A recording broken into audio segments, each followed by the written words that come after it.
So methods, we've covered this in the last lesson, but of course we're going to talk about methods in further depth in relation to classes, to instances, right, to objects.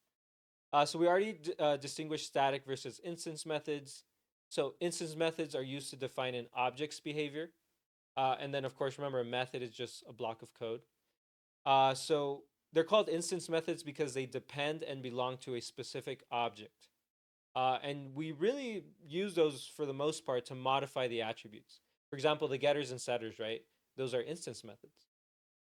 So methods that don't belong to an object, but rather the class itself, are static methods.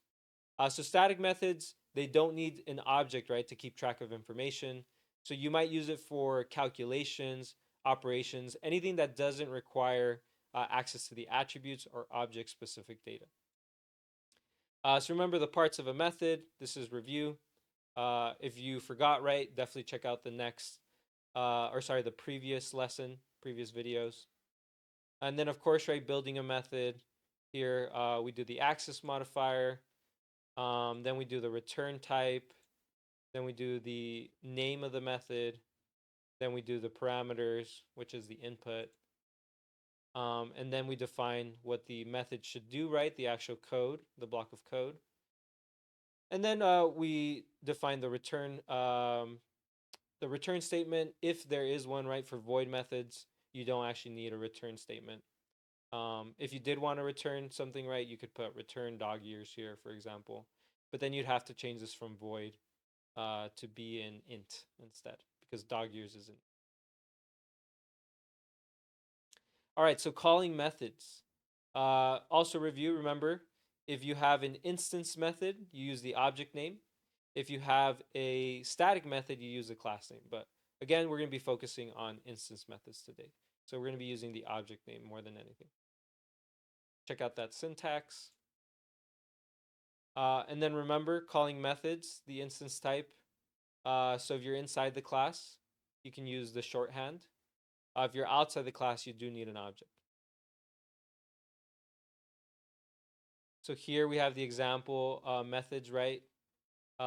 Using the instance type. So for all of these, I needed to make an object first before calling them. So I made an app object for the main class.